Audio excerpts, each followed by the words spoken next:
This podcast is sponsored by nobody. Hey dudes, welcome to Splat from the Past, the only 80s themed horror sci-fi show where things can get totally radical. Now today I will be welcoming Minerva Scelza Perez. She played Lil Joey D'Annunzio in the timeless comedy classic Caddyshack, celebrating its 45th anniversary.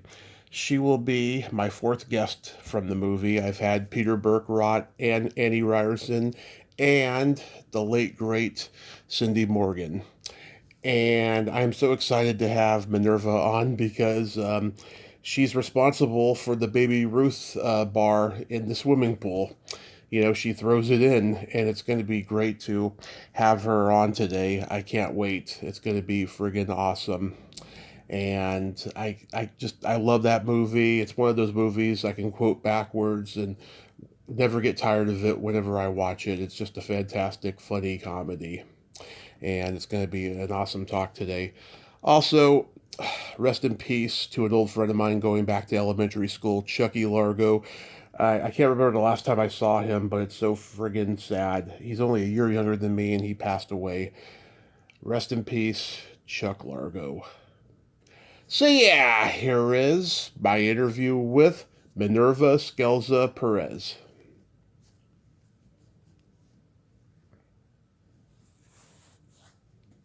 So, going back in time, what age did you start gravitating toward acting? Probably wanting to be more involved when I was about 11 or 12 because I loved watching movies with Jodie Foster or Tatum O'Neal, like kind of the tough girl, Yeah. tomboy type thing, and they were always doing these kind of really cool parts. So I did, barely anything in school, and let's see. And then this role kind of came out as a possible, as an audition in Florida because they were going to be filming in Florida. And I got to audition, and that's how that happened. So you had never done like school play or community theater or even a commercial up to that point?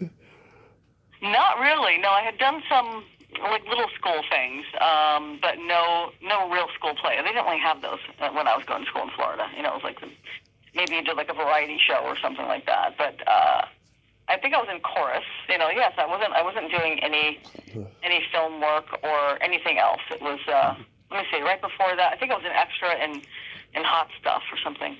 Oh my God, I love Hot Stuff. It's to me one of the most underrated comedies ever, and I've talked to a few people from it, including the creature from the Black Lagoon, Rico Browning, who passed away. I met him, great guy, and I had him on the podcast during COVID, or just before it happened, Really? actually. Yeah, and I found out through another extra on that movie that he had to direct the party scene because Dom DeLuise couldn't be at two places at once because it was such a chaotic scene, and he was acting in it. I mean, I had a lot of fun. I remember, I forget what I was doing. I think it was on a trampoline or something, and I think Dom DeLuise's kids were in it as well, so I was like hanging out with his kids. And I had a lot of fun doing that. And then later on, when I was, I think in high school, I was an extra. In terms of my extra stuff, I was an extra in Scarface. Wow, that is amazing. Yeah, but Hot Stuff. Oh my God. Yeah, that's one of my favorite comedies of all time. The part where Dom gets high and he starts, eating the banana with the yogurt is hilarious. Yeah. So but no real significant things, and no speaking roles and things. I just make sure I'm not forgetting something big, but no, not really. And then this audition came out, and I was excited. I thought this is wonderful. This is my big break. Like I remember thinking of it as this is what I want to do. Like as a kid, I always acting was something that was always in my mind, but I didn't get to do much of that until I was in a little bit more in high school, and then I went to college for theater. Yeah, this is coming right off of Animal House, and so you're working with the Animal House guys, Doug Kenny and Harold Ramis, and Brian Doyle Murray co-wrote this script as well. Now, how old were you at the time? I was 12, and actually Brian Doyle Murray and who he was dating at the time was Sarah Holcomb. Right. They were like my best buds on the set. Oh, yeah. Hmm. And now it's been said that, the script was a serious drama about teenage caddies trying to figure out where their lives were headed, and then the casting of Chevy and Rodney and Murray and Ted Knight, it turned it into a comedy. And the irony is, there's a few poignant moments in the movie that you think to yourself, this had to have been part of the original script because it's just so sweet. Like the scenes between Sarah Holcomb and Michael O'Keefe as Noonan, like those are sweet moments. Yeah, definitely, definitely. Yeah. So when you got the part, did they just tell you that you were going to be D'Annunzio's little sister who's like a tomboy, wears a hat, and curses like a sailor? Well, in this original script, it was a boy, and so Uh-huh. they hadn't cast the role in California. And so when I auditioned for it, and I whatever quality that they needed, I guess I had, and so they changed it to be a tomboy. But it was originally written as a boy. That scene when you refused to be helped to carry the golf bag, was that scripted or was that improvised? Well, Harold Ramis, who was an amazing human, my gosh, he was the sweetest man. Yeah. He kind of gave me some suggestions. The bag actually was heavy for me, and so he gave me like, okay, have trouble pick it up, but it is a heavy bag, and I spun around. I just happened to spin around like that, and they were all so excited. So I was proud in that moment, like, okay, they got what they needed. Yeah, just the way you swing that bag around, it's hilarious because it obviously is heavy because you're so little, but Yeah. it's one of those like memorable moments in the movie. The fight scene with the gumballs. I mean, was that done in one take, or did they have to like put all the gumballs back after a couple takes? I think it was done in one take. I think when that actually happened, they were great. It was a great team. Yeah, there were some interesting moments that didn't work, but I think that one was a pretty easier take than most. Yeah, you're like kick his ass. That's Yeah. that's a great moment. Yeah. Now I'm sure you get asked this all the time, but the notorious pool scene with the Baby Ruth bar. Uh, Ann and I have talked about it. What do you remember about doing that scene? Oh, pretty much everything. And Anne also was a really good friend, and she Yes. she gave me one of my first favorite books, which is The Island of the Blue Dolphin. I just have to say that I was I was reading, but she kind of really was so excited about books, and I remember being hanging out with her every chance I could. But that scene, I didn't. I was excited about doing it. The weather was a little wonky, so sometimes, the clouds Yeah. were coming, 'cause it's Florida, Oh and yeah. they were trying to get this scene as best they could.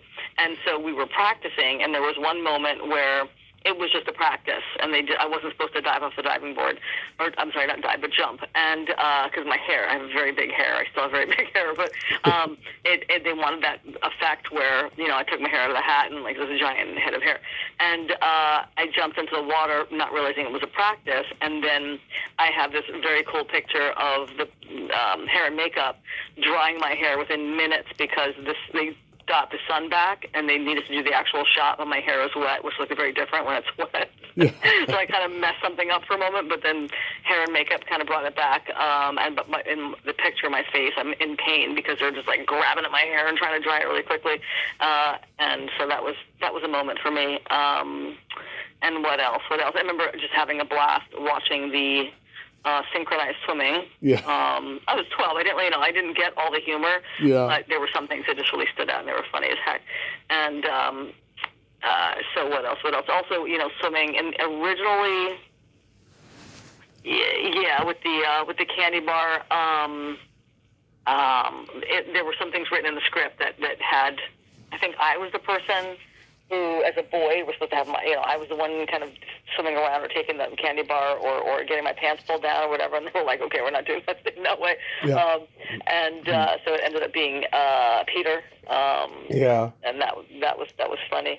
And then the candy bar itself, just like, it was just great to be a kid on that set because I didn't really experience any of the crazy stuff, like the drug stuff. but I got to just sort of ask a million questions, talk to the guy making the gopher, you know, when they were making the candy bar, you know, like all that. And so it was kind of fun just to be, you know, part of all that. Yeah, Ann told me she had a little crush on Peter, so she didn't mind doing the pulling the bathing suit down part. Yeah. Did you improvise, go shave your ass? No, that was written in. That was written in because, you know, because he's shaving his legs. So you get off the diving board, you shave your ass. But I remember I had to go in and do some looping, you know, for the television version, the versions that they were going to, like, you know, be PG or something. Yeah. And they changed it out for you shave your pits, which I thought was just not as good. Oh, yeah. I remember that. Yeah. I've seen some TV versions where they just, they cut ass out completely. That's it, you know. Yeah. That's it. Yeah. That's what they do now, I think. But yes, there's some weird things, and I had some other like curses that he sort of took out. I was one of the fights, and I remember having to walk around the set asking all the adults, "What is a dingleberry?" Because at one point, one of my lines included dingleberry, and they were like, "Oh my god!" And here's the fun thing, though. When I first got the role, and because I was on set all the time, I was on set for almost everything. There's only a couple things that I wasn't on set for, but I was Harold Ramis and Doug Kenny wanted me to be tougher, like just nastier. Yeah. And so like a real like brat, tough, you know, street kid or whatever they were looking for. And I was a tomboy for real, but I wasn't rude. Yeah. And so I remember playing tennis, I think, at the golf club with I think it was Trevor Albert and Doug Kenny. So we were playing tennis, and they were like, "No, be meaner, be nastier," and we were playing tennis, and I was like, so they were like really trying to get me to be that role, and I was doing, you know, and I was loving it. They were fun. I was trying to, you know, I was having a lot of fun. I remember one time being on set with, was it Ozzie Davis? Is that who the guy who was the? No, Ozzie Davis was in Hot Stuff. Right, Ozzie Davis. No. Who was the one that played? I'm going to feel terrible that I'm saying this, but who was the one? Who was the older actor who played the guy in the? It wasn't Ozzie Davis. Who was it that played? He was at the golf club and he got really mad and he was grinding down the shoe and as he was polishing it. Oh yeah. I don't remember that actor's name, but I know which one you're talking about. Yeah. Yeah. So I was with that gentleman who's like has a career behind him. He's a well-respected actor. He's got a giant career behind him. And we were doing something. We were waiting for the next shot or whatever. And someone said something to me, and I was in character because I was being told, you know, I was like trying different things out. And he took me aside, and he was like, "It's very important that you respect your elders." And he gave me like this thing, and I didn't know what to do. I was like, "I'm acting." I didn't say that. I was just like respectful and just kept my mouth shut. But it was, you know, a moment there where I was like, "Okay, I'm gonna figure out how to do this." Yeah. He gets mad at the Jew, the Catholic, and the colored boy who went to heaven joke. Yeah, exactly. I never understood when you're all betting whether or not Spalding is going to pick a booger. Oh yeah. Because I know nobody has faith in the tournament, but like, you know, I'm just thinking, why is that necessary? Yeah, I mean, this is like gross kind of bathroom humor. You know, ended up being some of the things that people just love so much about the movie as well. Yeah, was Rodney cracking everybody up all day? Yeah, I mean, they were super funny. They were always cracking everyone up, and Rodney was Bill Murray. He was a lot of fun, and I remember him being, because they housed the actors, most of the actors in the actual place there, and so a bunch of the kids went up to his in the hallway, not into his room, but in the hallway, and were like sliding notes. And he was answering the notes and sliding other notes back underneath his door. And so stuff like that was pretty funny that he was engaging like that with with some of the kids. Yeah. Oh my God. You say to him, "Need a driver?" And he says, "No, he's not my type." And that's a joke. Yeah. Yeah, exactly.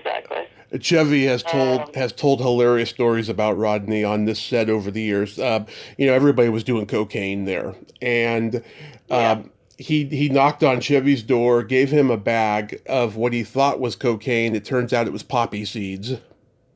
Oh, Yeah, I don't know if that was a prank or maybe he did it all, and he was just fucking with him. I don't know, but Yeah, there was yeah. that, and then there was a scene that was cut, and no one has ever seen it because because they didn't do another take. Everyone started laughing, where Rodney says, "Hey Ty, you know what's the best thing about oral sex? The view." Yeah, I mean, as a 12-year-old, those were even though I watched it when I watched the opening in Florida. Like there were things that I thought were funny, and the rest of it I was like, I don't know what this is. Yeah. But watching it, a fun moment. Oh, by the way, the guy's act, I had to look it up because I felt bad not knowing it. But the guy's name who did not realize I was acting, his name was Jackie Davis, not Jackie Ozzie Davis, but Jackie Davis, and he actually died in 1999, as it turns out. But but yes, for the a fun moment was when I got to watch the movie with my daughter, who at that time was 12, and so I got to see it with her, and she thought it was funny. So Were you on set during the scenes when Chevy and Cindy were working? not for those scenes in the room, but I was on set, but that was a closed room, so they were using a room as a bedroom or whatever. Yeah. And then they were doing that. But I remember being on set when that was happening, and just knowing that scene was happening. Yeah. Yeah, she completely like that when Chevy says your uncle molests collies, she really is laughing in that moment. I said it works for the character. It shows how much she hates her uncle, And when they're doing the massage, they were arguing throughout the entire thing, but they came up with magic in that scene. It's really sweet. You get to see two really messed up, flawed people just show some vulnerability in that scene, And Absolutely. and she says, "You're crazy," and he says, "That's what they said about the Soda Sam." I love that scene. That's my favorite scene in the entire movie. And when I interviewed Cindy, it was back in 2017 when I first started the podcast, and she was just wonderful and so down to earth, and she didn't take shit from nobody too at the same time. And Yeah. I cried for a week when she died because I was always wanting to have her back on the podcast, but I could just never get the timing right to ask her and stuff, unfortunately. But I'm glad I got that one experience at least with her. And Yeah, I'm glad you did, because I had always hoped that I would one day get to see her or be in Florida. I think she spent some time in Florida. Was she living in Florida? yeah, she lived in Florida, and she was doing the Comic-Con circuit because she was in Tron and everything, Right. and she got to reunite with Chevy and make amends with him at one of the Comic-Cons. And I saw the picture on Instagram. I was like, yay, And I think they did a Zoom during the pandemic, a Zoom like Q&A show or something. So, Oh, that's good. I'm glad. did you ever hear the story about Ted Knight accusing Rodney of taking a stinky dump in his trailer? No, I didn't hear that one. I could imagine that probably was true. No, it was Chevy that did it. Like Harold Ramis told Oh, him. really? Like Harold Ramis told Chevy, he said, "Did you hear that Rodney took a stinky dump in Ted Knight's trailer?" And Chevy like pointed at himself and nodded. It wasn't me, but it was. That's one of my favorite Oh my stories. gosh. One of my favorite stories of the movie.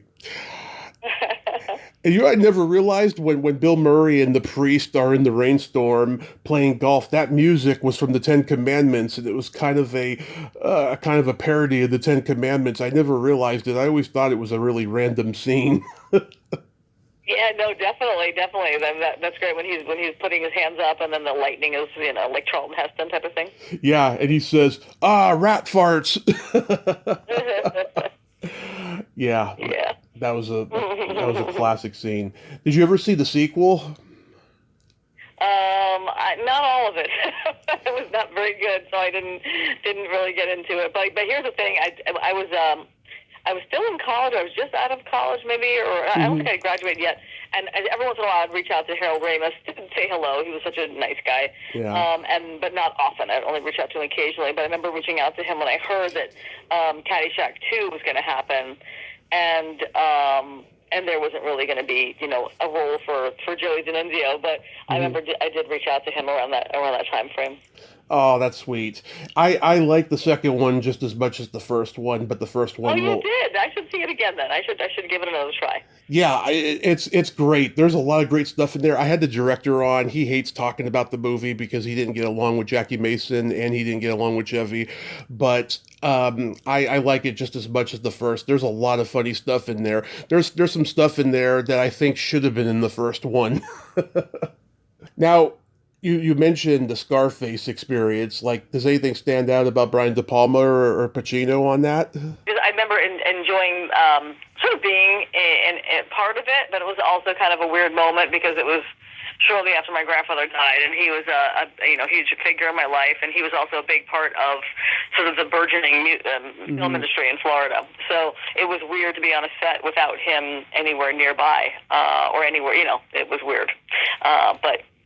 So that was a memory there. Was maybe not the funnest memory, but yeah, I am the yellow blob playing volleyball somewhere when they're at the Fountain Blue and they're sitting there with each other, just the two of them, the two shot, and then in the background you see people playing volleyball. Yeah, I had a bright yellow bathing suit on. That was me. Yeah, were you in like the Mean season? No, what's that? That was a Florida movie, 1985, with Kurt Russell and Mariel Hemingway. No, I wasn't, but I was in and around some of the other sets, like Miami Black Sunday, with Robert Shaw and Bruce Dern. Robert Shaw. Not for very long. There's a couple of days where I had to help babysit his child, who I guess didn't have a very good relationship with his dad. But Robert Shaw in that one, and then with some other things that were happening out there. Porky's Revenge. I'm like, really? What else? Smokey and the Bandit, that's Jupiter, Florida. Yeah. But all the things that were happening in Florida at that time, I was kind of knowing about because my grandfather and some other members of our friends of our family and stuff like that, they were involved in a lot that was happening at that time. Oh, what did you do with Smokey and the Bandit? I wasn't in it. No, I was just there on set a lot of the times. Yeah. What happened in Porky's Revenge? I definitely was not on that set. That was not for me. Yeah. But yeah, there was definitely a lot going on, and how about the Heavenly Kid? Not part of that. Okay. Were you ever on Miami Vice? My uncle was actually a sound man on that for a little bit. Nice. Yeah, but I wasn't on the set there. I wasn't on that set. No. Yeah, there's a lot going on. You played a news commentator on the short-lived Hard Time on Planet Earth series. No, I didn't actually. That's a different Minerva Perez, okay. And I've tried to get that off of my IMDb, but no one listens. And I'm like, that's definitely not me. I think there's an actual newscaster named Minerva Perez based out of Texas, and I think that's the confusion. So I wasn't in that, but I was in Law and Order. One of the episodes, Secret Shares. That was a lot of fun. Mm-hmm. And some other stuff here and there, some independent films and whatnot. Yeah, wow. Were you in the TV movie High? I was. That I really was excited about, and I was so bummed when it didn't get picked up. I think it was a little too before its time. I think it was a CBS pilot, and Gwyneth Paltrow was in it. Her dad was one of the producers and writers. Yeah, Bruce Paltrow, exactly. And Tom Fontana, and I forget the other guy. But they were a trio of writers and producers, like from the White Shadow and Saint Elsewhere, and they created this thing, and it was really great writing, and they had a lot of they had Austin Pendleton, who's a really great New York I just had actor. Austin on. You did not, really? Yeah. He's great. I love him. One of my favorite actors of all time, and he couldn't be any sweeter, I'll tell you. Oh, wonderful. Yeah, I saw him. There was a time I had a theater company for a while that I was a co-founder of, and we were doing a production. I was trying to get him involved, and he was lovely. But we just were in a lot of talks back and forth. And at one point, he invited me to see him do Anne Frank. He was in Anne Frank on Broadway. And it's like, the actor kind of response was kind of funny, actually, is that after the play, I went down to the sort of catacombs of the rooms that they have for the actors, the dressing rooms, and I was a mess. I was, because of the play, and it was, my gosh, who was the actress, the young actress who's amazing? Nicole Kidman, no, not Nicole Kidman. Oh my God, I just forget her name, but she was Anne Frank, and and she was amazing, and he was great, and I was a mess. And he looked at me, and he was completely confused why I looked like I've been crying for like 3 hours or whatever. Yeah. And I was like, I just saw Anne Frank, and you were in it. It was amazing. That's why I'm crying. But yeah, he's a great guy and so funny, and I loved it. I loved that whole pilot, and super bummed when it didn't get picked up. And there was that comedian, the stand-up comedian, the Scottish guy. He was in it, you know. Yeah, Dana Barron is the star of High, and she worked with Chevy and Harold in the first National Lampoon's Vacation movie. That's right. Yeah, she was great. I interviewed her. You interviewed her too? That's great. She's interesting, yeah. And Gwyneth, yeah, she was like still in high school when she did this. Oh, she was definitely the youngest one on set, yeah. And she... Yeah, she was great, and like the real thing. Who else was in it that went? For whatever reason, I'm forgetting everyone's name. But he went on to do a bunch of Zach Braff, right? Oh yeah, Zach Braff. He was in it. Yeah, so it was great. I really wanted that to get picked up, but it was a little dark. The pilot episode was about teen suicide. I mean, it was just like, it was more than I think CBS could bear. So it was going to be a pilot, is what it was. Well, it was a pilot for a series. They wanted it to be a full series, but the first pilot that they used to try to sell it, I guess, was about teen suicide. And my character, and I absolutely love my character, I had the heaviest storyline. My dad was being held hostage in the Middle East. And so I was the school school editor of the school paper, and a real kind of politically involved person. And so that was my storyline. Yeah. Yeah. Oh, it could have worked. I mean, there was a lot of teen soap operas at that time that didn't last in prime time, like Whole High and Tribes and all of that stuff. They were going pretty dark on those shows. You did an episode of Law and Order, like one of the early ones. Yeah. Anything stand out? Yeah. Well, it was fun. It was like everyone was goofing around. It was like a very goofy kind of set. But Chris Noth was in that, and Zunza. I think you pronounce his last name Zunza. They were the two. George Zunza. Exactly. Yeah. And it was a lot of fun. A lot of fun to do it, and boy, that became its own industry in and of itself. Still going, 35 years. Yeah, all these spin-offs and everything. And Rick Aviles was in that episode too. He died a few years later, unfortunately. He was a funny guy. In 2005, you did a movie called Home.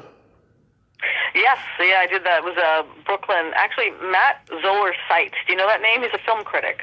I've heard of him. Yeah. Yeah. So he was the writer, one of the main writers, and director, I think, as well. And so that was supposed to just be kind of like something that happened over a weekend, like do a short film in a weekend type of thing, about like a house party. And it ended up. Oh, I'm sorry, that's a different one.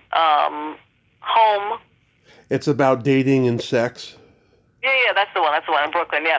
And then we did like, it was kind of like, you just let it go, like have all these actors in different parts of the house, send camera crews around everywhere, and we all liked it. We were developing characters, and then we just came back again and again and again, so we did many, different, we came back to his Brooklyn home, and then eventually edited it together, and it's a really kind of nice slice of life, slice of Brooklyn, 20-something life, and I thought it was pretty cool.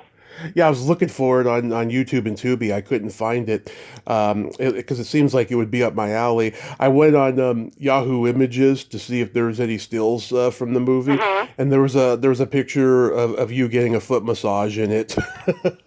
Yeah, evidently that ended up on like the foot fetish web. I was like, wait a minute, what's going on here? I was like, that image is on some sort of foot fetish like freaky website or something. But there's probably some other photos as well. But yeah, that was good to do. We were all sleep deprived though, so we were like working until like 3 in the morning, 4 in the morning, like one take after the next. But it was great to work with him. He's a brilliant critic too, brilliant film critic and writer. That's so awesome. So do you have anything upcoming? By the way, if you ever get your hands on a copy of High, I've been looking for that for all the time. I even reached out at one point to Gwyneth to try to get a hold of a copy of that to mainly show my daughter and all that. But I don't know if it got bought up and they said that's it, no one's going to see it. I don't know, but it should exist out there. You know, I can't find it anywhere. So yeah, I looked on YouTube for it. I couldn't find it. Yeah, it's hard. But and then I did an independent film, actually with Iranian filmmakers that were doing some Masters of Film program out here on Long Island, and I really loved that experience. It was a film about transgender, and I thought everyone's going to die, you know, because they were going to be showing that in Iran and elsewhere. But they stuck to it. It was very kind of poetically done. Yeah. There was no way around it. It was about, you know, a transgender storyline, and it was beautifully done. And it won some awards here and there, like independent film type awards. But and that filmmaker is doing well. But you know, it's just a whole other perspective on kind of what's happening politically and globally. But they were such a great group of people that were part of that team.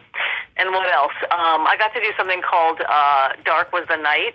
A small role, but I was the comic relief in this horror movie about like these creatures that were out in the woods, killing people, and what that was all about. So I play like a stodgy kind of school teacher that reprimands the parents for the child using a bad word. Yeah. But that was kind of fun to do. Dark Was the Night, and and some things that come out here. I mean, right now there's a lot of other work that I do, so I don't pursue this in Manhattan, but I do love acting. So I do some theater work. I produce, I direct, I act when I can. But you know, I love it. That is so wonderful. Well, Minerva, thank you so much for coming on today, and I hope you have a great rest of your summer. You're still, by the way, you grew up to be so gorgeous, I have to say. Well, thank you. I appreciate that. Of course. You have a great day. Be safe out there. Oh, you too. Take care, and good luck with everything. I'm excited about what you're doing. Thank you so much. Alrighty, bye. Bye-bye. Well, there you have it. Minerva Scelza Perez. Ain't she a sweetheart? Oh, my God. She was fantastic. She was a nice little ball of energy. Great anecdotes there. I'm so glad we could talk today. And, yeah, that's great to hear. She had nothing but a great experience on the set of Caddyshack. Well, until next time, this is Tommy Throwback Kovac saying there's no shame in living in the past because the present sucks. Later, dudes. Be the ball.